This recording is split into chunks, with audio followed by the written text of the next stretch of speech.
Bismillahirrahmanirrahim. Assalamualaikum warahmatullahi wabarakatuh. Saudara, kita masuk ke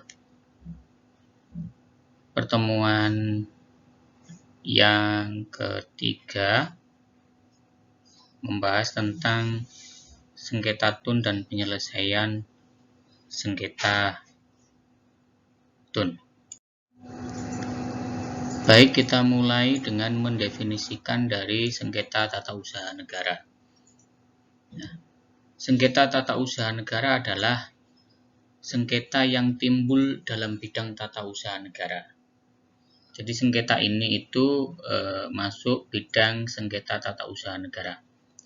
Antara siapa, Pak? Antara orang atau badan hukum perdata dengan badan atau pejabat tata usaha negara. Berarti ini berbicara tentang subjek sengketa tata usaha negara. Siapa subjek sengketa tata usaha negara?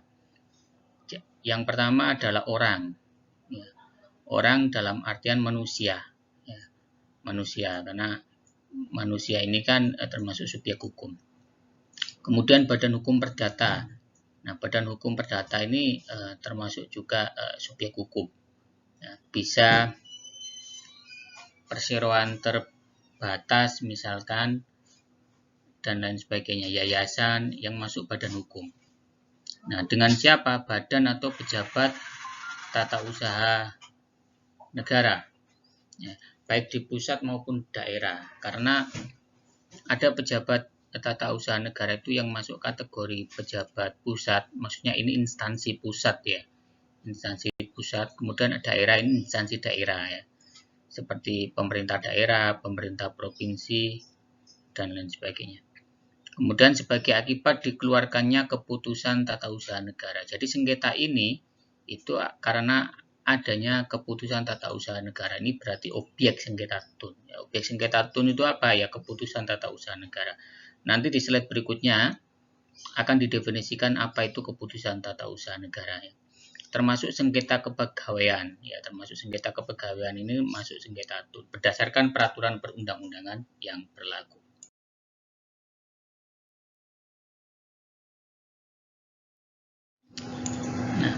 Keputusan tata usaha negara itu apa? Nah, keputusan tata usaha negara itu suatu penetapan tertulis. Jadi ciri-ciri dari keputusan tun itu salah satunya adalah bersifat tertulis ya, bersifat tertulis. Meskipun ada jenis keputusan tun yang berupa tidak mengeluarkan keputusan. Nah, kalau jenis keputusan tun yang tidak mengeluarkan keputusan dari pejabat tunnya itu tidak mengeluarkan keputusan, tapi itu dianggap mengeluarkan keputusan, maka tentu jenis keputusan tun yang seperti ini itu ya tidak bersifat tertulis. Tetapi di luar yang jenis keputusan tun seperti itu, semuanya cirinya adalah bersifat tertulis. Nah, suatu penetapan tertulis ya, dikeluarkan oleh siapa penetapan ini? Badan atau pejabat tata usaha negara. Jadi yang mengeluarkan ini adalah badan atau pejabat tata usaha negara. Apa sih badan atau pejabat tata usaha negara itu?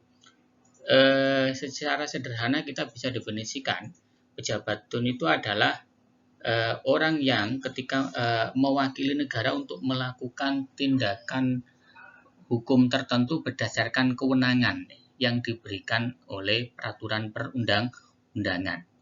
Nah, itu jadi dia itu ketika melakukan tindakan tersebut itu atas nama negara. Nah, tindakan-tindakan tersebut itu harus dalam koridor kewenangan yang diberikan oleh peraturan perundang-undangan. Itu badan atau pejabat tata usaha negara secara sederhana. Kita bisa definisikan seperti itu. Kemudian berisi tindakan hukum tata usaha negara ya kan. Jadi penetapan itu berupa tindakan hukum ya. Jadi keputusan yang dibuat oleh pejabat tun itu memang merupakan tindakan hukum atas nama negara karena memang dia diberikan kewenangan untuk itu. Ya, berdasarkan peraturan perundang-undangan berlaku. Oke. Nah, kemudian ciri berikutnya sifat. Ya, ini bedanya dengan regeling nanti di sini. Ya, basicing dengan regeling itu bedanya di sini. Konkret. Ya, sifatnya itu konkret. Ya, Konkret itu mengatur suatu hal tertentu, individual. Nah, sifatnya sangat individual. Yang diatur itu individu-individu tertentu. Dan final. Final ini tidak ada lagi yang badan yang di atasnya yang mengoreksi. Artinya final ini sudah bisa dieksekusi, sudah memiliki akibat hukum, itu final. Yang menimbulkan akibat hukum. Jadi keputusan itu memiliki akibat hukum bagi seorang atau badan perdata. Oke, saya contohkan misalkan keputusan TUN ya, pengangkatan kepala dinas oleh gubernur atau oleh bupati misalkan, atau SK pengangkatan PNS. Nah, SK pengangkatan PNS ini kan konkretnya apa? Yaitu keputusan tersebut itu tentang pengangkatan pegawai negeri sipil. Siapa yang diangkat? Ada namanya kan, individual berarti.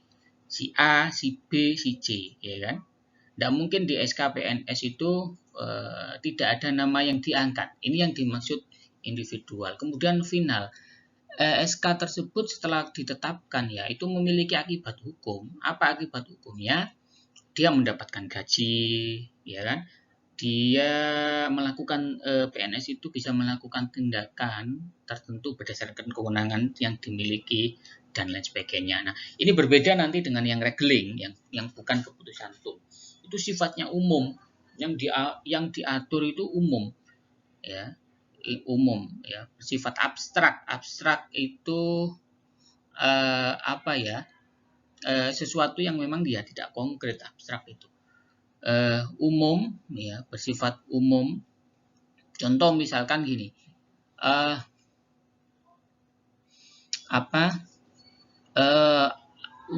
undang-undang tentang lalu lintas misalkan. Nah, itu yang diatur kan ini bersifat umum. Itu mengatur siapa saja, semuanya yang berkendara lalu lintas ya harus taat pada itu misalkan itu.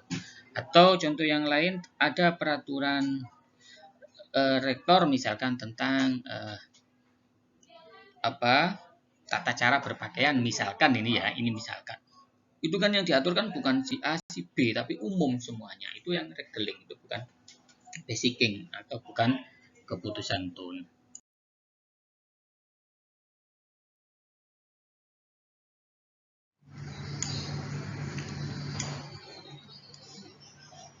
Tidak termasuk dalam pengertian keputusan tata usaha negara.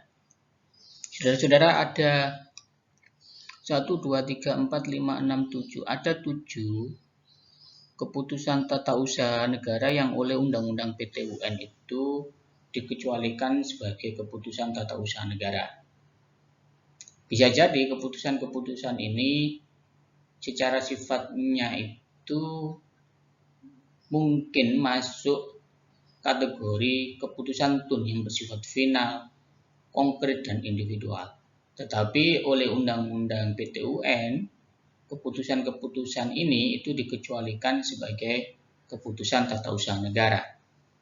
Artinya, berarti keputusan ini itu tidak termasuk objek sengketa tata usaha negara.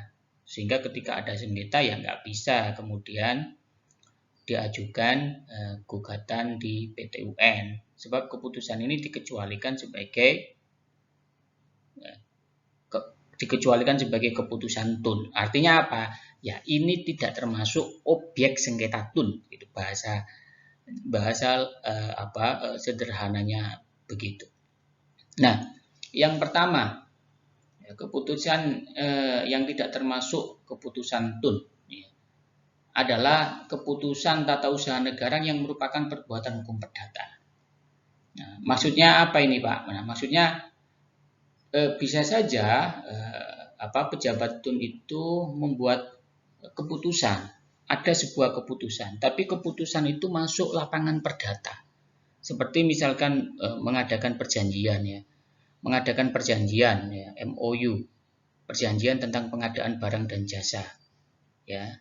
Itu kan individual, pasti di dalam MOU disebutkan apa yang harus dilakukan dengan siapa dan lain sebagainya. Itu final memiliki dampak hukum konkret, tetapi ini masuk lapangan hukum perdata, sehingga MOU itu bukan objek sengketa tun, ya, karena dikecualikan sebagai keputusan tata usaha negara. Kecuali dalam proses pengadaan barang dan jasa itu kan ada keputusan pejabat pembuat komitmen atau KPA tentang penunjukan pemenang. Nah, pemenang pengadaan. Nah, itu baru masuk sengketa tun. Tetapi kalau MOU-nya ini kan masuk lapangan perdata dan lain sebagainya. Itu hanya salah satu contoh saja.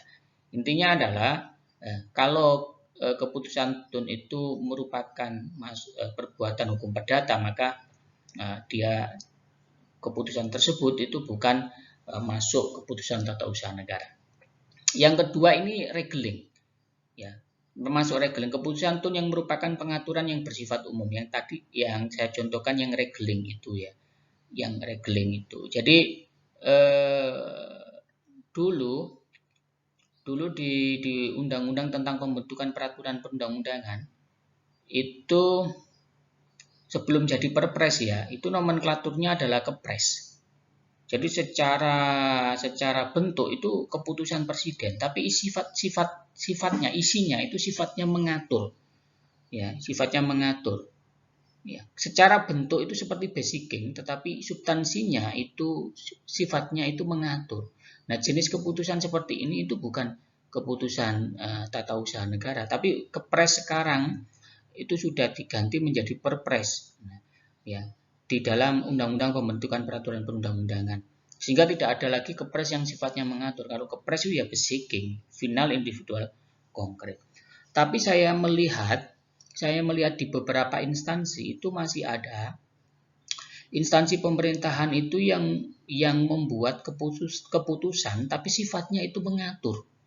Nah, bersifat umum. Jika saudara menemukan jenis keputusan seperti ini, ya ini masuk klasifikasi regeling, bukan basicking, meskipun bentuknya itu keputusan. Seperti misalnya keputusan bla bla bla, keputusan bla bla bla oleh lembaga apa tentang juknis, petunjuk teknis. Nah, itu pasti sifatnya umum, mengatur umum, tidak konkret individual final. Nah, jika saudara menemukan ini, maka ya ini sama saja dengan regeling, walaupun secara nomenklatur bunyinya keputusan, gitu ya.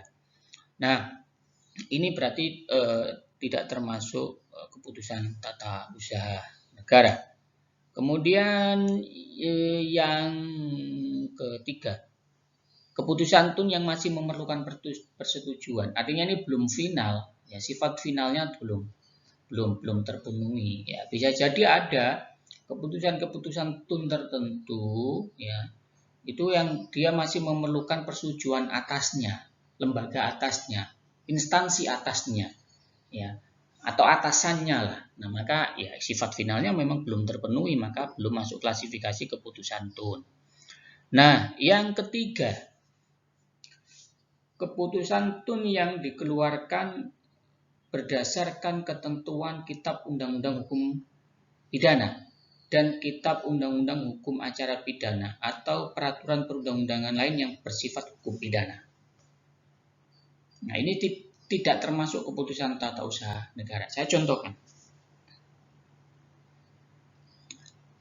Penetapan tersangka, ya, itu pasti menggunakan surat atau keputusan tertentu yang menetapkan seseorang itu menjadi tersangka. Ya, pasti ada sprintnya atau semacam keputusan dan sebagainya. Itu kan kalau kita lihat sifatnya konkret, betul konkret, individual, ya. Pasti di dalam tersangka itu ada namanya. Final, ya final. Ada akibat hukumnya ketika orang itu ditetapkan sebagai tersangka. Misalkan ditahan, ya kan? Karena sudah tersangka maka bisa ditahan oleh penyidik dengan pertimbangan-pertimbangan tertentu oleh penyidik. Nah, penetapan tersangka ini kan berdasarkan Kitab Undang-Undang Hukum Acara Pidana. Maka keputusan tun yang seperti ini itu tidak masuk keputusan tata usaha negara. Sehingga kalau ada yang mempermasalahkan, ya nggak bisa kemudian digugat di keputusan tata usaha negara. Ya, nggak bisa karena bukan objek keputusan TUN. Kemudian apalagi? Penahanan. Nah, penahanan juga seperti itu, ya. Bukan keputusan TUN. Kenapa? Karena keputusan itu dikeluarkan berdasarkan KUHP. Nah, jadi cirinya yang paling mudah begini. Kalau keputusan-keputusan itu didasarkan pada KUHP atau KUHP atau peraturan perundang-undangan lain yang sifatnya itu hukum pidana, misalkan undang-undang tipikor, undang-undang tipikor, maka itu bukan termasuk objek ya sengketa di TUN karena dikecualikan sebagai keputusan tata usaha negara. Baik, mudah-mudahan bisa dipahami sampai di sini. Nah, saya lanjutkan ya. Keputusan TUN yang dikeluarkan atas dasar hasil pemeriksaan badan peradilan berdasarkan ketentuan peraturan perundang-undangan yang berlaku. Oke. Nah, ini adalah keputusan badan peradilan lah.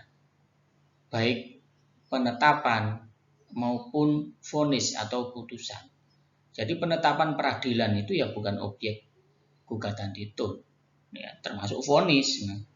Ya, jadi itu kan sebenarnya kalau kita lihat ya dari sifatnya itu kan ya konkret individual final ya putusan badan peradilan ini vonis, tapi ini bukan objek keputusan TUN.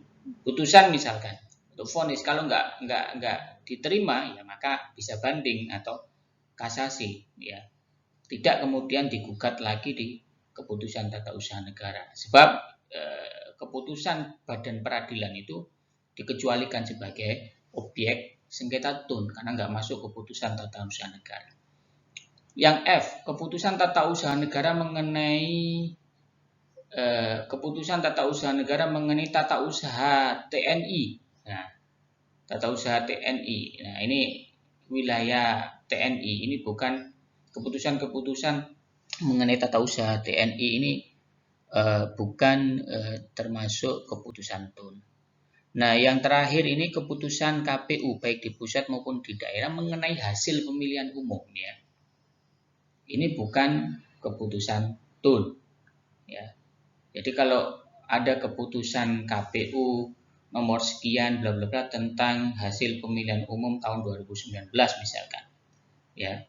Itu bukan keputusan TUN ya dan bukan menjadi objek sengketa TUN. Ya, itu ranahnya Mahkamah Konstitusi. Subjek sengketa tata usaha negara. Subjek sengketa tata usaha negara ini ya ada 3. Yang pertama adalah orang. Orang dalam pengertian manusia ya. Orang dalam pengertian manusia, kita manusia. Ya, ini merupakan subjek sengketa tata usaha negara. Berposisi sebagai apa, Pak? Berposisi sebagai penggugat dan atau pihak terkait. Bisa saja sebagai penggugat, bisa saja sebagai pihak terkait. Jadi sebenarnya dia tidak masuk tergugat, tetapi bisa masuk pihak terkait karena ada keterkaitan sengketa itu dengan dirinya.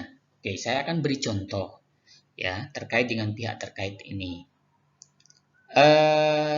Tentang pemilu pilkada saja ya, tentang pilkada saja contohnya.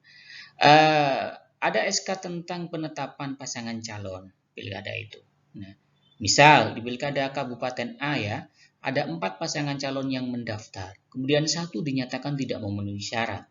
3 dinyatakan memenuhi syarat. Kan pasti ada SK-nya kan, ada surat keputusan tentang penetapan pasangan calon. 3 ini ditetapkan sebagai calon, yang 1 tidak ditetapkan sebagai calon karena tidak memenuhi syarat. Nah, yang 1 ini menggugat, minta SK penetapan pasangan calonnya dibatalkan, jangan begitu kan? Nah, maka 3 calon yang sudah ditetapkan ini bisa masuk sebagai pihak terkait. Nah, itu yang saya maksud sebagai pihak terkait ya. Nah, Oke, kita kembali ke subjek ya, sengketa tun orang. Kemudian yang kedua, selain orang ya, yang bisa berposisi sebagai penggugat ya atau pihak terkait ini adalah badan hukum perdata. Ya. Apa itu Pak badan hukum perdata? Ya. Nah, contoh badan hukum perdata itu satu yayasan, itu badan hukum. Ya. Jadi kalau Anda mempelajari hukum perdata, itu kan ada pelajaran atau materi tentang badan hukum misalkan, atau hukum dagang, itu kan ada badan hukum ya. Nah, yang masuk klasifikasi badan hukum perdata itu seperti satu yayasan. Ya, yayasan ini badan hukum, ya, yayasan ini badan hukum. Ingat ya, beda antara badan usaha dengan badan hukum ya. Ya, perbedaannya di mana? Ciri yang paling mudah untuk melihat ya, apakah itu badan hukum atau tidak itu sebenarnya di pemisahan harta ya. Pemisahan harta kekayaan. Kalau dia punya harta sendiri, maka itu badan hukum ya. Kemudian bisa melakukan tindakan hukum sendiri, itu maka badan hukum. Kemudian yang kedua apa? PT, perseroan terbatas itu badan hukum. Nah, yang ketiga koperasi. Koperasi itu juga badan hukum. Nah, maka ini bisa berposisi sebagai subjek ya dalam sengketa tata usaha negara, berposisi sebagai penggugat dan atau pihak terkait. Nah, berikutnya siapa sih subjek ya di sengketa tun itu? Ya badan atau pejabat tata usaha negara. Nah, ini berposisi sebagai tergugat ya, berposisi sebagai tergugat ya. Pejabat tunnya ini berposisi sebagai tergugat sebab dialah yang mengeluarkan keputusan tun itu ya, badan atau pejabat tata usaha negara. Makanya dia dalam posisi sebagai tergugat. Baik, sekarang kita masuk kompetensi PT-UN ya. Berkaitan dengan kompetensi PT-UN ini ada dua. Ada yang disebut sebagai kompetensi relatif dan ada yang disebut sebagai kompetensi absolut. Ya. Nah, apa itu kompetensi relatif? Ini nanti juga akan dijelaskan lebih detail di slide-slide berikutnya ya. Kompetensi relatif itu berhubungan dengan kewenangan pengadilan untuk mengadili suatu perkara sesuai dengan wilayah hukumnya. Jadi ini wilayah hukum mana ya? Berkaitan dengan wilayah hukum mana itu? Ya, itu kompetensi relatif ya. Kemudian kompetensi absolut itu berhubungan dengan kewenangan pengadilan untuk mengadili suatu perkara menurut objeknya, materi atau pokok sengketanya. Oke ya. Jadi kalau kompetensi relatif itu berhubungan dengan wilayah hukumnya. Ya. Kalau kompetensi absolut itu berhubungan dengan objeknya. Ya. Di slide berikutnya nanti akan lebih detail. Saya akan hanya beri contoh saja. Saya akan beri contoh. Misalkan ada keputusan tun dinas di Kabupaten A di wilayah Jawa Tengah. Ya, kira-kira kalau itu dipermasalahkan misalkan, itu masuk wilayah hukum pengadilan tata usaha negara mana? Ya, bisa nggak misalkan itu digugat di PT UN Jakarta? Nah, tentu nggak bisa. Mengapa? Ini karena berkaitan dengan kompetensi relatif. Itu kan bukan wilayah hukum pengadilan tata usaha negara Jakarta. Ya, kan gitu. Nah, kompetensi absolut itu berkaitan dengan objeknya. Ya. Kalau masuk klasifikasi keputusan tata usaha negara ya masuk, maka itu masuk kompetensi absolutnya. Jika tidak ya enggak. Nah, ini yang dimaksud kompetensi absolut. Di slide berikutnya nanti kita detailkan ya. Slide ini menjelaskan lebih lengkap tentang kompetensi absolut, tetapi penjelasannya sama dengan slide sebelumnya ya, tentang kompetensi absolut yang pada intinya adalah ini berkaitan dengan sebuah kompetensi atau sebuah kewenangan dari PT UN untuk mengadili yang berkaitan dengan objeknya ya, yang berkaitan dengan objeknya. Kalau yang relatif itu berkaitan dengan wilayah hukumnya. Kalau kompetensi absolut itu lebih dititik beratkan pada objek sengketanya. Kalau objek sengketanya itu masuk klasifikasi sengketa TUN, maka tentu menjadi kompetensi absolut dari PT UN. Tapi kalau tidak masuk klasifikasi objek dari sengketa TUN, yakni keputusan tata usaha negara, tentu tidak menjadi kompetensi absolut dari PT UN. Misalkan ada peraturan yang bersifat umum ya, bersifat umum. Contoh misalkan peraturan presiden itu. Nah, tentu ini enggak objek PT UN, tentu nggak bisa kemudian diajukan gugatan di PT UN karena itu ranahnya Mahkamah Agung untuk melakukan judicial review kalau dianggap bertentangan dengan peraturan yang lebih tinggi. Jadi sekali lagi kompetensi absolut ini berkaitan dengan objek yang disengketakan. Sedangkan kompetensi relatif ini berkaitan dengan kewenangan pengadilan mana yang harus mengadili. Ya, itu kompetensi relatif. Tadi sudah banyak ya saya singgung. Ini contoh misalkan apakah perkara peradilan TUN mana yang memeriksa, apakah PT UN Manado, PT UN Makassar, dan lain sebagainya. Nah, tentu keputusan TUN yang dikeluarkan oleh pejabat TUN yang ada di Jakarta tidak bisa diajukan gugatan di PT UN Surabaya misalkan, karena itu bukan kompetensi dari PT UN Surabaya. Nah, ini masuk kompetensi relatif. Nah, PT UN mana Pak yang berwenang untuk mengadili? Ya PT UN di Jakarta, gitu kan? PT UN di Jakarta. Sekarang kita masuk ke penyelesaian sengketa tata usaha negara.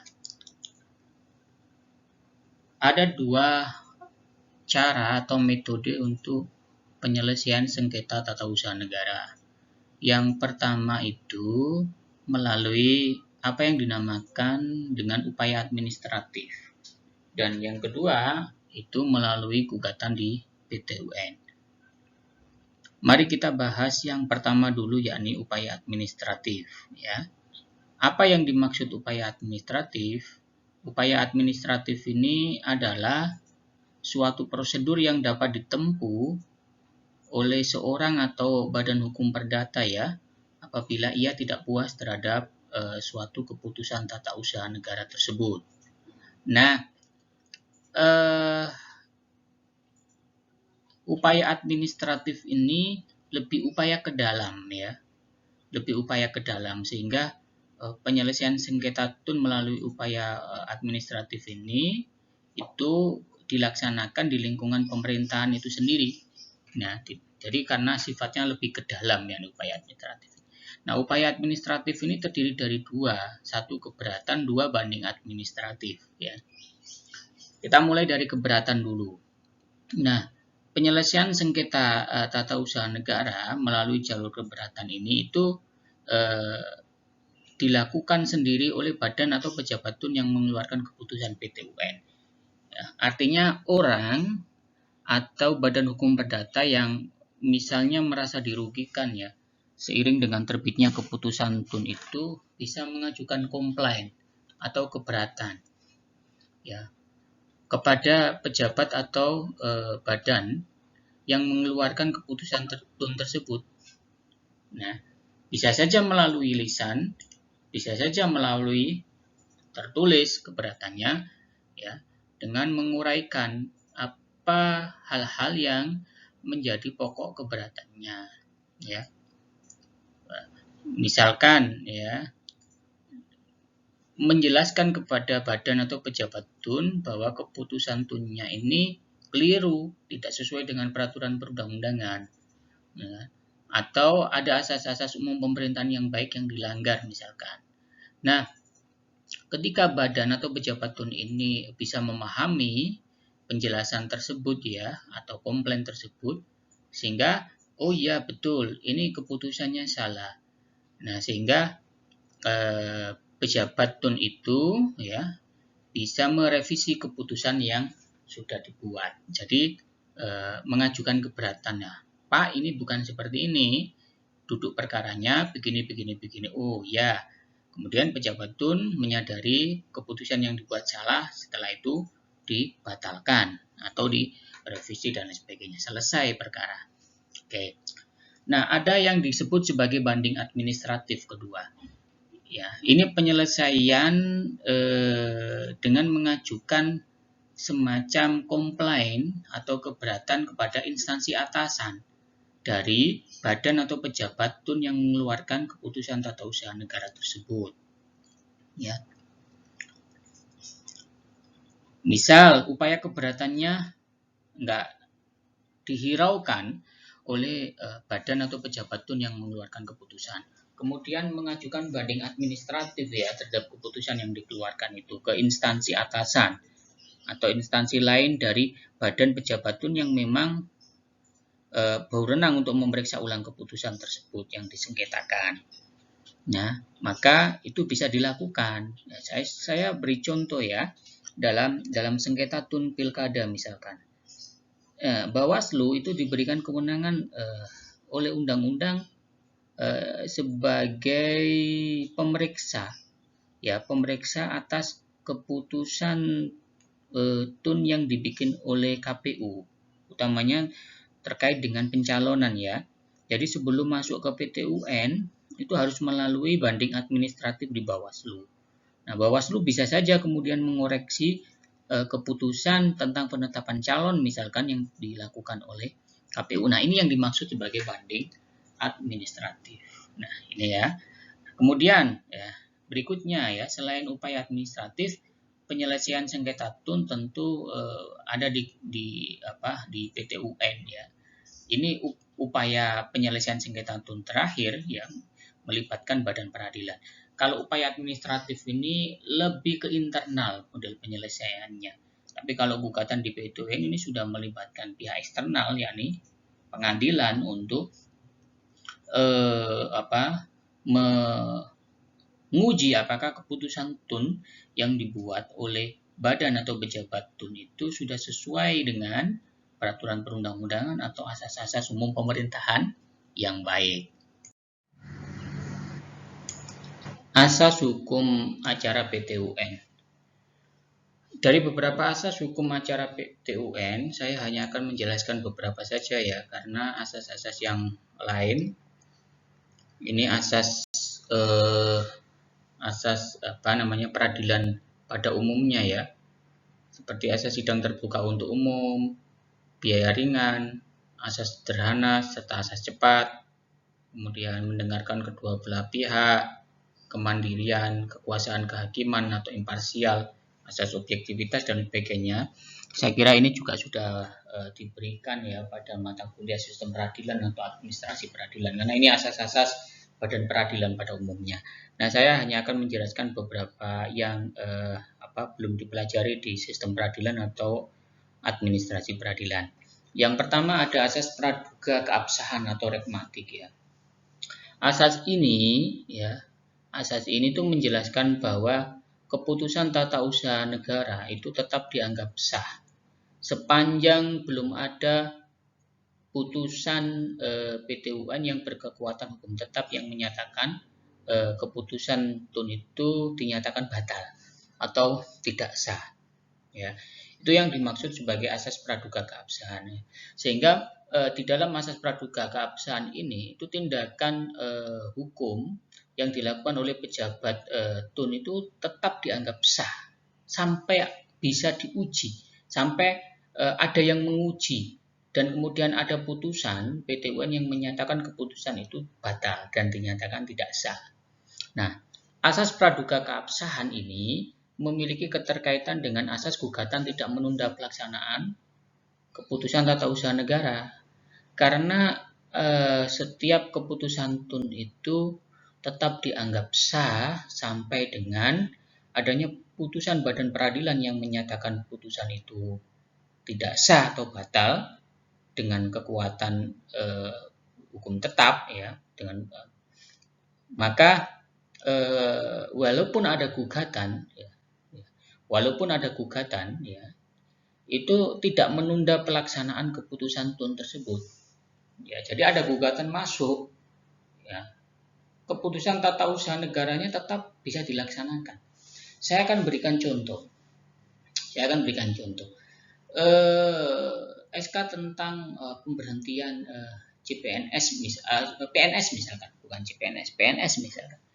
Nah, itu semenjak terbit SK pemberhentian PNS, maka walaupun ada gugatan masuk misalkan tidak terima ada pemberhentian PNS itu, yang dimaksud pemberhentian PNS ini pemberhentian yang tidak normal, ya. Kalau normal misal pensiun kan nggak mungkin ada gugatan.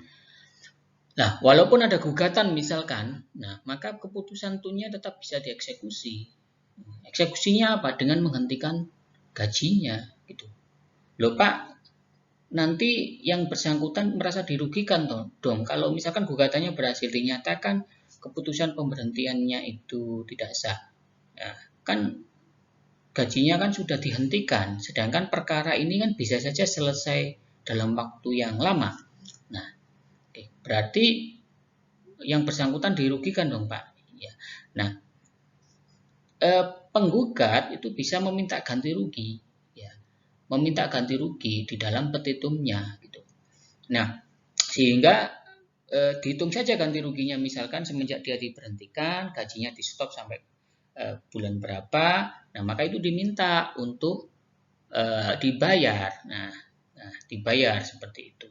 Nah, jadi supaya dia tidak dirugikan. Dan juga penggugat itu bisa meminta kepada majelis hakim untuk menunda pelaksanaan keputusan. Walaupun ada asas ini, ya, bisa saja. Ya, kalau misalkan itu dikabulkan, maka ya putusan PT UN tersebut, ya, itu atau keputusan tata usaha negara tersebut itu bisa ditunda. Oke. Mudah-mudahan bisa dipahami sampai sini. Berikutnya asas hakim aktif, ya, asas hakim aktif. Di dalam perkara di Pengadilan Tata Usaha Negara, ya, hakim itu aktif, ya. Mengapa hakim aktif? Terutama hakim aktif ini misalkan dalam pemeriksaan persiapan misalkan, itu hakim itu akan memberikan masukan kepada penggugat untuk memperbaiki gugatannya. Ini maksudnya asas hakim aktif, ya. Loh, seakan-akan hakim condong dong Pak membantu penggugat.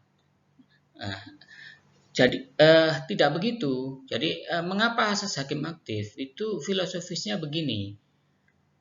Untuk perkara sengketa tun ini kan ada kedua belah pihak ini kan secara kekuatan ini kan tidak sebanding. Jadi rakyat atau badan hukum perdata melawan negara, ya. Ini kekuatannya nggak sebanding, gitu. Maka supaya ini kekuatannya sebanding, maka hakim ini aktif, ya. Hakim ini aktif. Kemudian di dalam pemeriksaan persiapan misalkan itu memberikan masukan-masukan. Ini gugatannya harus diperbaiki. Ini antara positanya dengan petitumnya nggak sinkron dan lain sebagainya, itu bisa seperti itu, ya. Nah, itu di dalam perkara PT UN. Kemudian asas kebenaran material yang dicari, ya.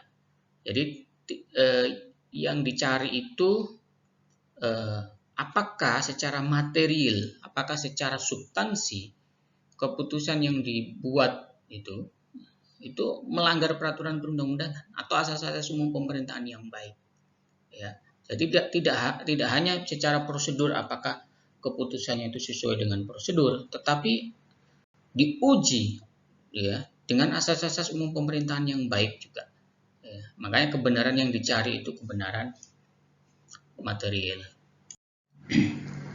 Baik, saudara, kita masuk di slide berikutnya, yakni terkait dengan penanganan perkara di PT UN. Sebenarnya ini harus dimulai dari menjelaskan tentang gugatan ya, tapi gugatan nanti akan saya jelaskan di sesi-sesi berikutnya. Sebab nanti setelah gugatan itu saya jelaskan, langsung lanjut praktek ya, supaya tidak terpisah begitu kan. Oke. Nah, maka untuk gugatan ini kita lompati di slide berikutnya, langsung saya akan masuk di tahap dismisal ya, di tahap dismisal. Baik, ini tahap dismisal ya. Nah, apa yang dimaksud prosedur dismisal di dalam hukum acara PT UN? Prosedur dismisal adalah suatu proses penelitian terhadap gugatan yang masuk di PT UN yang dilakukan oleh ketua PT UN. Jadi ketika gugatan itu masuk ya, didaftarkan di kepaniteraan, kemudian ada proses disposisi ke ketua PT UN, maka ketua PT UN akan melakukan pemeriksaan awal. Nah, pemeriksaan awal ini disebut sebagai prosedur dismisal ya, disebut sebagai prosedur dismisal. Pada prosedur dismisal ini, ketua PT UN itu bisa saja itu menyatakan bahwa gugatan yang diajukan itu tidak bisa diterima karena tidak berdasar. Ada beberapa alasan yang bisa menjadikan ketua PT UN itu memutuskan gugatannya tidak diterima. Yang pertama adalah berkaitan dengan pokok gugatan tersebut ya. Jadi pokok gugatan tersebut itu nyata-nyata tidak termasuk dalam wewenang pengadilan. Ya, ini berkaitan misalkan dengan kompetensi absolut atau kompetensi relatif. Gitu. Misal berkaitan dengan kompetensi absolut, loh, ini bukan keputusan tata usaha negara kok yang diajukan sebagai objek sengketanya. Maka tentu bukan wewenang PT UN. Maka pada tahap dismisal ini gugatannya sudah dinyatakan tidak diterima gitu, atau berkaitan dengan kompetensi relatifnya. Berikutnya, berkaitan dengan syarat-syarat gugatan tidak dipenuhi oleh penggugat. Ya, sekalipun ia telah diberitahu ya dan diperingatkan ya, syarat-syarat gugatan ya. Nanti saya akan jelaskan di materi gugatan apa saja syarat-syarat gugatan ya. Kemudian gugatan tersebut tidak didasarkan pada alasan-alasan yang layak ya. Jadi positanya itu dianggap tidak layak. Kemudian gugatan diajukan sebelum waktunya atau telah lewat waktunya. Sebelum waktunya misalkan masih ada prosedur banding administratif, misalkan begitu ya. Contoh di dalam perkara tun pilkada itu banding administratifnya di Bawaslu itu belum dilakukan, sudah mengajukan gugatan di PT UN. Tentu ini bisa dijadikan alasan oleh ketua pengadilan untuk menyatakan tidak diterima pada tahap dismisal gitu ya. Atau telah lewat waktunya, melewati 90 hari ya. Saya lanjutkan, ini masih membahas pada tahap dismisal atau prosedur dismisal ya. Nah, terhadap penetapan dismisal, ya misalkan ketua PT UN memutuskan gugatan tidak dapat diterima misalkan ya, pada tahap dismisal itu bisa diajukan perlawanan kepada pengadilan dalam tenggat waktu 14 hari setelah diucapkan ya. Jadi penggugat bisa mengajukan perlawanan ya. Nah, perlawanan terhadap penetapan dismisal ini nanti akan dilakukan dengan acara singkat. Slide-slide berikutnya nanti akan saya jelaskan apa itu acara singkat. Nah, terhadap putusan mengenai perlawanan itu sudah tidak ada lagi upaya hukum ya, sudah tidak ada lagi upaya hukum yang bisa dilakukan. Pemeriksaan persiapan. Nah, sebelum pemeriksaan pokok sengketa dimulai atau sidang dimulai ya. Sidang itu dimulai dengan membacakan gugatan itu. Nah, hakim itu wajib mengadakan pemeriksaan persiapan untuk melengkapi gugatan yang kurang jelas. Nah, dalam pemeriksaan persiapan itu ya, satu, hakim itu wajib memberikan nasihat kepada penggugat ya untuk memperbaiki gugatan dan melengkapinya. Ya, tentu ada jangka waktunya ya 30 hari. Misalnya ya ketika dibaca oleh majelis misalkan positanya dianggap masih kurang ya, dianggap masih kurang atau tidak sinkron dengan permintaan atau petitumnya, ya kan? Maka majelis itu bisa memberikan masukan. Ini kurangnya begini, begini, begini dan lain sebagainya. Nah, juga majelis atau hakim itu bisa meminta penjelasan kepada badan atau pejabat tata usaha negara tersebut. Ya, ini keputusan yang seperti apa? Bagaimana keputusan ini keluar dan lain sebagainya. Ya, itu bisa ya pada tahap pemeriksaan persiapan ini hakim meminta penjelasan seperti itu. Nah, bila mana Pak dalam jangka waktu 30 hari penggugat belum menyempurnakan gugatan, maka hakim itu bisa saja ya memutuskan bahwa gugatannya nggak bisa diterima. Nah, terhadap putusan ini ya sudah ajukan aja gugatan baru, ya kan? Cuman kelemahannya itu nanti ya kalau mengajukan gugatan baru karena sudah melewati tahap persiapan ya, waktunya minim, nanti jangan-jangan sudah melewati 90 hari sejak keputusan tun itu keluar. Nah, sehingga kan kadaluarsa. Nah, oke, sehingga sebisa mungkin ketika mengajukan gugatan itu ya sempurnalah gugatannya sehingga lolos dalam tahap dismisal. Pada saat pemeriksaan persiapan pun masukan-masukan yang diberikan oleh hakim itu ya relatif akan lebih sedikit sebab gugatannya sudah baik. Dalam hal penggugat tidak hadir dalam persidangan, jika penggugat tidak hadir di persidangan atau kuasanya ya yang diberikan kuasa tidak hadir di persidangan pada hari pertama dan hari yang ditentukan dalam panggilan yang kedua tanpa alasan yang dapat dipertanggungjawabkan, meskipun setiap kali sudah dipanggil oleh pengadilan ya dengan patut, maka kemudian gugatannya dinyatakan gugur dan penggugat harus memberikan atau membayar biaya perkara ya. Saya ulangi sekali lagi. Jadi kalau penggugat atau kuasanya itu tidak hadir di persidangan pada hari pertama dan hari yang ditentukan dalam panggilan yang kedua, jadi hari pertama sidang itu nggak hadir, kemudian kan dipanggil lagi, jadi penggugat atau kuasanya dipanggil lagi, kemudian setelah panggilan kedua ini tetap saja tidak hadir.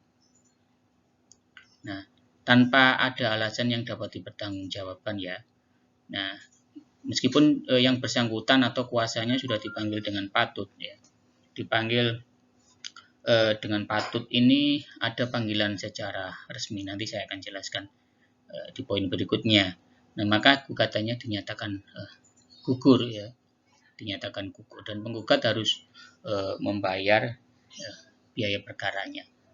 Nah, kalau sudah dinyatakan gugur ini ya jalan keluarnya sebenarnya ya masukkan gugatan ulang saja, masukkan gugatan lagi. Ya, itu kalau memang ya, kemudian yang bersangkutan pengen hadir ya itu bisa memasukkan gugatan ulang gitu. Tapi kalau sudah 2 kali nggak hadir kan terus ngapain memasukkan gugatan ulang? Sepertinya kan sudah tidak ingin menggugat, dia gugat kok nggak hadir sendiri kan begitu kan. Kemudian berikutnya terkait dengan ketentuan apa yang dimaksud tanpa alasan yang dapat dipertanggungjawabkan. Ini di Undang-Undang PT-UN tidak dijelaskan apa yang dimaksud ya, alasan yang dapat dipertanggungjawabkan. Nah, sehingga karena di dalam Undang-Undang PT-UN ini nggak bisa disebut, nggak dijelaskan, tidak dijelaskan mengenai apa yang dimaksud tanpa alasan yang dapat dipertanggungjawabkan, maka ini diserahkan kepada majelis. Ya, nanti majelis yang akan menilai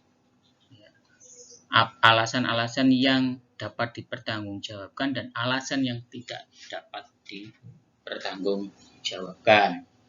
Misalnya sakit, ya, penggugatnya sakit, prinsipilnya sakit, kuasanya juga sakit, tentu itu kan alasan yang dapat dipertanggungjawabkan.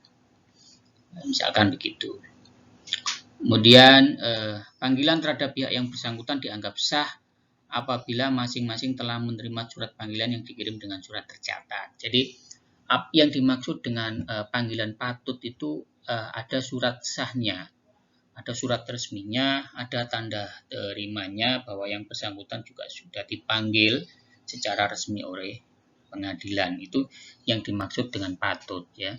Jadi ada bukti tanda terima dia sudah menerima panggilan. Jadi tanda terima itu digunakan sebagai bukti bahwa yang bersangkutan memang telah menerima panggilan dari pengadilan untuk hadir di persidangan. Dalam hal tergugat tidak hadir, kalau yang tadi itu kan penggugatnya tidak hadir. Nah, sekarang dalam hal tergugat tidak hadir. Jika tergugat atau yang diberi kuasa oleh tergugat itu tidak hadir ya di persidangan selama 2 kali berturut-turut. Yang dimaksud 2 kali berturut-turut itu adalah secara kesinambungan. Saat sidang pertama nggak hadir, sidang kedua nggak hadir, itu yang dimaksud berturut-turut. Kalau sidang pertama hadir, sidang kedua tidak hadir, sidang ketiga hadir, sidang keempat nggak hadir, itu ya tidak memenuhi unsur berturut-turut. Nah, yang dimaksud berturut-turut itu pertama nggak hadir, kedua nggak hadir, itu yang dimaksud berturut-turut. Nah, sudah dipanggil dengan patut ya. Tadi di slide berikutnya tadi sudah saya jelaskan apa yang dimaksud dengan dipanggil secara patut ya. Ada surat resminya, ada tanda terimanya. Ya. Nah, sudah dipanggil dengan patut, tidak ada alasan yang dapat dipertanggungjawabkan. Jadi nggak ada alasan yang dapat dipertanggungjawabkan, ya. Maka kemudian hakim ketua sidang itu akan bikin surat penetapan. Apa isi surat penetapan itu? Minta atasan tergugat ya untuk memerintahkan tergugat hadir. Atau menanggapi gugatan, diminta hadir untuk merespon. Ini ada gugatan ya, diminta untuk direspon. Nah, biasanya kalau di dalam birokrasi itu kalau atasannya sudah memerintahkan biasanya ya hadir ya, karena kan atasannya yang memerintahkan, makanya diatur seperti itu. Oke. Nah, bagaimana Pak kalau misalkan atasannya juga tidak merespon ya, sudah tergugatnya tidak merespon, atasannya juga tidak merespon. Kalau sudah 2 bulan, ya, ada penetapan tadi itu meminta atasannya untuk memerintahkan tergugat hadir dan tidak ada respon baik dari atasannya maupun dari tergugat, gitu kan? Sudah tidak ada kabar berita sama sekali, maka hakim ketua sidang tetap akan melanjutkan sidang, ya, dengan menetapkan hari sidang berikutnya dan pemeriksaan sengketa dilanjutkan ya menurut acara biasa tanpa hadirnya tergugat. Jadi tergugat dibiarkan tidak hadir ya.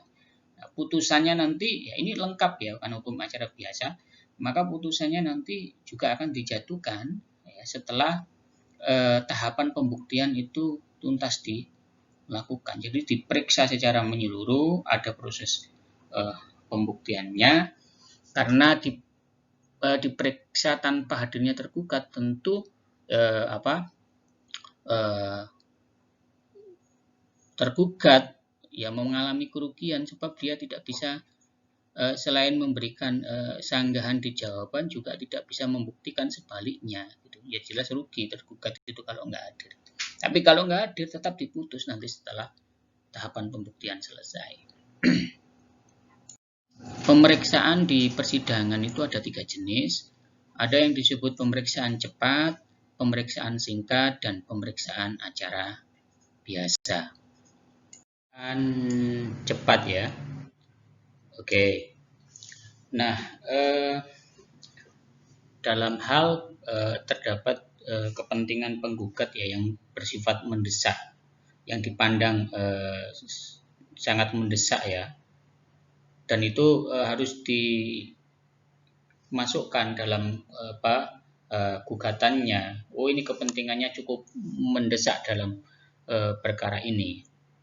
Nah, maka penggugat itu ya nanti dalam gugatannya itu bisa memohon kepada pengadilan supaya nanti pemeriksaan perkara tersebut itu bisa diperiksa dengan pemeriksaan cepat ya. Jadi nanti dalam waktu yang relatif sangat cepat ya, nanti akan muncul putusan atas perkara itu. Nah, mengapa di dalam Undang-Undang PT-UN itu diatur terkait dengan pemeriksaan cepat? Karena dalam perkara-perkara tertentu jika tidak ada putusan pengadilan yang bisa dikeluarkan dengan cepat, maka itu akan berpotensi merugikan masyarakat, berpotensi merugikan penggugat ya. Makanya dalam waktu yang relatif sangat singkat supaya ada kepastian hukum terhadap perkara itu, apakah keputusan tunnya itu dianggap sah atau tidak dianggap sah oleh pengadilan. Nah, saya contohkan begini. Saya contohkan ini terkait dengan surat keputusan tentang pembongkaran bangunan misalkan ya, yang dihuni oleh penggugat misalkan. Nah, perlu diingat bahwa meskipun ada gugatan, ya, ini asas praduga keabsahan itu ya, rehmatik gitu ya. Jadi meskipun ada gugatan, ya, surat perintah pembongkaran ini tetap memiliki keabsahan dan bisa dijalankan. Gitu. Ya. Kalau misalkan perkara ini tidak diputus dengan pemeriksaan cepat, maka oleh tergugat atau oleh pejabat tata usaha negara, ini keputusannya bisa dijalankan gitu dan dibongkar rumahnya. Nah, ya kan dibongkar kan. Nah, ternyata kalau diperiksa dengan pemeriksaan biasa lama sekali. Nah, setelah itu ternyata keputusan tentang pembongkaran dibatalkan. Nah, rumahnya sudah kadung dibongkar. Ya, tentu kan ada kerugian di situ. Nah, sehingga diatur terkait dengan mekanisme pemeriksaan cepat itu ya. Jadi penggugat itu ya di dalam gugatannya itu harus memohon dan menguraikan mendesaknya itu di mana ya. Mengapa ini peristiwa itu disebut mendesak ya. Itu harus mampu dikonstruksi dengan jelas di gugatannya dan harus muncul ya di dalam petitumnya minta supaya ini diperiksa dengan pemeriksaan cepat. Nah, sehingga nanti ketika gugatan itu masuk ke ketua pengadilan, nanti ketua pengadilan akan mempelajari selama 14 hari itu kan, ya. Setelah 14 hari dan dia nanti akan mengeluarkan keputusan, mengeluarkan penetapan. Ya, ketua pengadilan akan mengeluarkan penetapan. Dikabulkan apa enggak ya permohonan untuk pemeriksaan cepat itu. Nah, jika penetapan penetapan itu ya terhadap penetapan itu misalkan tidak dikabulkan, ya nggak bisa ya, tidak ada upaya hukum lagi, Jadi terhadap penetapan itu baik dikabulkan atau tidak dikabulkan ya terutama tidak dikabulkan pastinya ya, itu ya nggak nggak ada upaya hukum lagi. Ya, pokoknya penetapan yang dikeluarkan baik dikabulkan atau tidak dikabulkannya terhadap permohonan itu ya tidak ada upaya hukum lagi.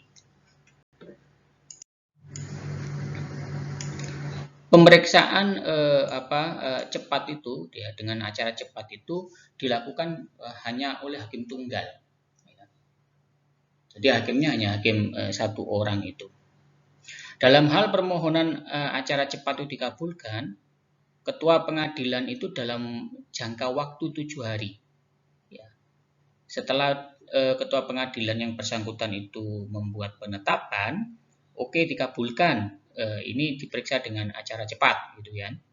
Maka ketua pengadilan ya itu dalam waktu 7 hari setelah mengeluarkan penetapan itu akan menentukan hari, tempat dan waktu sidang.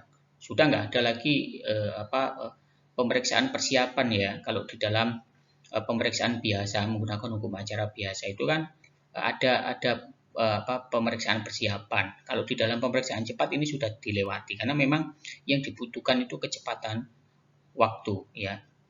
Nah, tenggat waktu untuk jawaban pembuktian ya termasuk pembuktian bagi kedua belah pihak ini ya masing-masing ditentukan tidak melebihi 14 hari. Jadi pemeriksaan di persidangannya itu ya hanya 14 hari itu. Ya, hanya 14 hari itu. Jadi 14 ditambah 7 tenggat waktu ketua pengadilan setelah mengabulkan dengan pemeriksaan cepat. Ya, itu hari pertamanya sudah harus dimulai. Hari pertama sidang berarti ya kira-kira 7 dan 14 21 hari itu di luar memasukkan gugatannya kemudian ketua pengadilan memeriksa ya. Itu ada 21 hari. Saya kira untuk slide ini mempertegas penjelasan-penjelasan tadi yang sudah saya sampaikan di slide sebelumnya ya. Keuntungan dan kelebihan beracara cepat atau pemeriksaan cepat, khususnya bagi penggugat. Ya, keuntungan yang diperoleh itu adalah cepat mendapatkan kepastian hukum. Ya, cepat mendapatkan kepastian hukum. Ya, gugatannya dikabulkan apa enggak gitu loh. Sebab perkaranya memang kan perkara yang dipandang dalam pandangan penggugat itu cukup mendesak, sehingga harus segera mendapatkan kepastian seperti yang tadi saya contohkan itu. Nah, sedangkan bagi tergugat ya, kalau tergugat sudah tahu konsekuensinya ya, sudah tahu konsekuensinya, maka dia harus ketika mengajukan pemeriksaan cepat, dia kan sudah harus prepare terkait dengan alat-alat bukti. Nah, kalau bagi tergugat, ya, karena cepat atau pendeknya waktu ini, ya, maka sangat dimungkinkan dia tidak bisa melakukan pembuktian secara lengkap. Tapi kalau penggugat kan karena dia yang mengajukan, maka seharusnya dia sudah prepare. Ini cepat, maka dia harus menyediakan alat-alat bukti dengan lengkap. Tapi kalau tergugat kan dia belum tahu awalnya bahwa penggugat itu akan mengajukan permohonan acara cepat, sehingga kerugian bagi tergugat itu ya karena cepat pendeknya waktu yang disediakan, maka ya kemungkinan kemungkinan ini ya dia sulit bisa melakukan pembuktian dengan lengkap ya. Pemeriksaan singkat. Jadi pemeriksaan dengan acara singkat di PT UN itu dapat dilakukan apabila terjadi perlawanan. Perlawanan atas apa, Pak? Perlawanan atas penetapan yang diputuskan oleh ketua pengadilan dalam rapat permusyawaratan. Nah, perlawanan ini awalnya atas dua hal. Satu, penetapan dismisal, dua, perlawanan pihak ketiga. Tapi kemudian perlawanan oleh pihak ketiga ini yang diatur di dalam pasal 118 itu kemudian dihapus. Akhirnya perlawanan ini hanya terkait dengan perlawanan dismisal saja. Ya, perlawanan dismisal saja. Oke. Nah, terkait dengan dismisal sudah saya jelaskan ya pada slide sebelumnya. Nah, pemeriksaan dengan acara singkat itu saudara memiliki kelebihan dan kelemahan, ya kan? Nah, yang menjadi kelebihan itu satu, ya, eh, fungsi dari dismissal ini kan filter. Jadi fungsi dari dismissal ini filter supaya perkara-perkara yang nanti itu diperiksa betul-betul perkara-perkara yang sudah memenuhi persyaratan, ya, persyaratan yang sudah memenuhi persyaratan, ya, baik dari sisi formilnya, misalkan syarat gugatannya, formilnya, ataupun alasan-alasannya itu sudah tepat, ataupun baik kompetensinya juga itu sudah tepat, ya. Jadi filter, ya. Sehingga apa? Dengan adanya prosedur pemeriksaan singkat ini, ya kan? Maka ini dapat mengatasi sekaligus menyelesaikan problem masuknya perkara-perkara yang tidak memenuhi syaratan, ya. Sebab dismissal itu ya memang fungsinya sebagai filter. Nah, tapi demi menjaga asas keadilan, ya kan harus ada tetap prosedur pengujian, ya, penetapan dismissal yang dilakukan oleh ketua pengadilan, ya, sehingga mengapa pemeriksaan singkat ini harus diatur itu seperti itu. Meskipun ada dismissal, ya, dismissal ini tidak sifatnya mutlak, tetap ada forum yang bisa digunakan untuk menguji, ya. Ya, forum itu apa? Ya, pemeriksaan singkat ini apakah penetapan dismissalnya itu sudah tepat atau tidak. Nah, yang kedua, ya, filter, ya, kelebihannya. Yang kedua, ini demi untuk efektivitas dan efisiensi, ya. Kehadiran pemeriksaan acara singkat dapat dihindarkan pemeriksaan perkara yang memerlukan banyak waktu dan biaya tidak sedikit. Jadi fungsinya dismissal itu kan tadi kan sudah saya katakan filter, ya. Sehingga perkara yang masuk betul-betul perkara yang sesuai kompetensinya, gugatannya juga layak, secara formal gugatannya juga tepat, dan lain sebagainya. Nah, sehingga dari sisi waktu dan biaya ini menjadi efisien karena perkara-perkaranya sudah difilter sejak awal. Kan sidang itu kan biayanya juga banyak, waktunya juga lama, ya kan. Nah, dengan ada prosedur pemeriksaan singkat ini, maka akan terjadi efisiensi, akan terjadi efektivitas, ya, akan terjadi efektivitas.